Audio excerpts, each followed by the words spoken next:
guys! Magandang hapon sa inyong lahat. For today's video ay mag-iihaw naman po ako ng balanghoy. Guys, napakalaki ng aking balanghoy.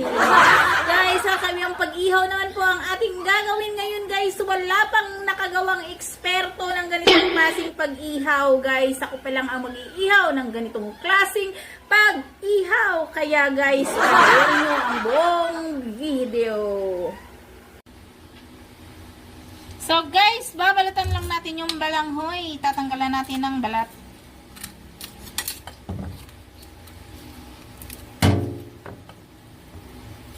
So, pupulin natin.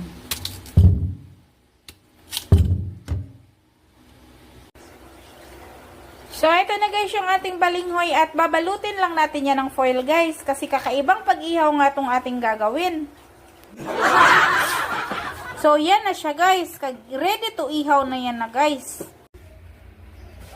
So, yan na guys. Pinasok lang natin siya sa oven guys. At nantayin lang natin ng ilang minuto guys. At ready to eat na.